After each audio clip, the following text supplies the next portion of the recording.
When we think of a man walking a dusty road with nothing but the clothes on his back, we usually imagine someone who has lost everything, someone defeated by life. But in Holman's novel, The Landloper, the man walking that road, Walker Farr, is a bit of a mystery. He has the appearance of a vagrant, the ragged clothes, and the aimless gait of a tramp.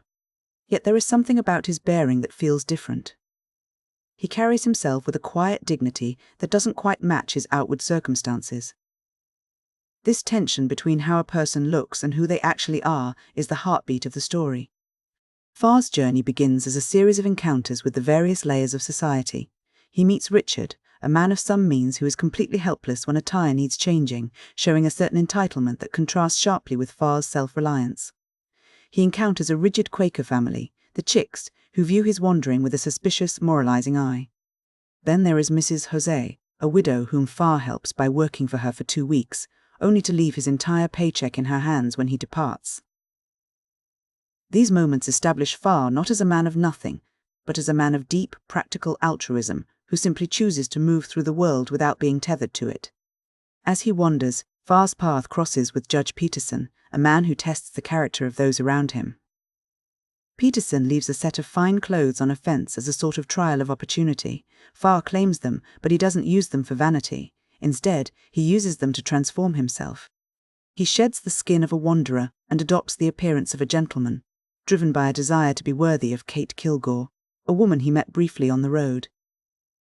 This transformation is more than just a change of clothes. It's the first step in Farr moving from the periphery of society into its very center. As the story progresses, the setting shifts from the open road to the industrial city of Marion, and this is where the novel changes its tone entirely. The sense of personal wandering gives way to a much darker, more systemic critique. In the city, Farr witnesses the grim reality of the working class. He meets Etienne Provencher, a man who works as a rack tender, and together they encounter the fallout of extreme poverty, the body of a weaver who has committed suicide to escape the madness of her circumstances. In the wake of this tragedy, Farr finds a sense of purpose in caring for the woman's toddler, a little girl named Rosemary. For a moment, it seems like Farr has found his anchor, a reason to stay and build something. But the city is a place of profound corruption. The water supply in the tenements, controlled by the Consolidated Water Company, is being intentionally neglected or poisoned to maximize profits. This isn't just a metaphor for corporate greed, it is a literal, deadly reality. A typhoid outbreak sweeps through the tenements, and Rosemary, the child Farr had come to love, dies from the contaminated water. This death is the pivot point of the entire book. It transforms Farr's quiet, personal altruism into a burning political rage. He realizes that the suffering he is seeing isn't just a series of unfortunate accidents or individual failings. It is the result of the machine, the interlocking web of corrupt politicians, like the powerful Colonel Dodd, and industrial interests that thrive on the misery of the poor. The tragedy of a single child becomes the catalyst for a man to become a leader. Farr enters the political arena not as a professional politician, but as a man fueled by a visceral sense of injustice. He finds allies in Daniel Breed, a veteran political operative, and Archer Converse, a principled lawyer who refuses to play the dirty games of the establishment. Together, they begin the work of dismantling the Dodd family's monopoly. Their goal is to create independent water districts, effectively stripping the machine of its most profitable tool of control, the lifeblood of the city itself. The political struggle reaches its peak at a state convention. This is the moment where the nobody becomes a somebody. Farr, the man who once walked the roads as a nameless tramp, stands before the powerful and delivers a charismatic, populist speech that challenges the very foundation of the established order. His words resonate, shifting the momentum of the movement and leading to the nomination of the dignified Archer Converse for governor. How the political battle rages in the halls of power, a much more intimate and devastating drama is unfolding in the private lives of the characters.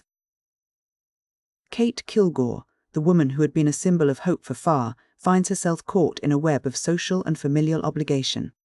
To save her mother from being charged with embezzlement, Kate is forced into a strategic, transactional marriage with Richard Dodd, the son of the corrupt Colonel Dodd.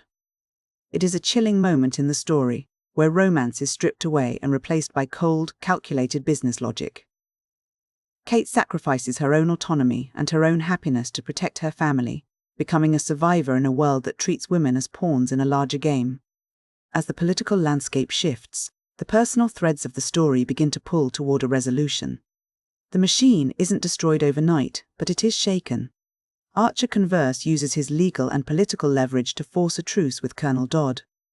This truce is necessary to secure a future for Thornton Bristol, a man who has been living under a false identity. It is revealed that Thornton had been taking the blame for his father's crimes, wandering as a fugitive to protect a family reputation. Through the political maneuvering, Thornton is finally able to shed his mask of cynicism and settle into a purposeful life as a legal professional. In the end, the resolution is not a grand, cinematic triumph, but something much more quiet and resilient. The romance mentioned in the title isn't the traditional sweeping love story we might expect. Instead, it's found in the connections that survive the crushing weight of the world. Thornton Bristol and Kate Kilgore, both having endured periods of profound isolation and sacrifice, find their way back to one another. When we look back at the structure of the book, it's striking how much it moves. It starts as a picaresque journey, a story of a wanderer moving from one encounter to the next, and evolves into a high-stakes political thriller. This mirrors Farr's own expansion of purpose. He starts by simply trying to navigate the world as an individual, and ends by trying to change the world for everyone.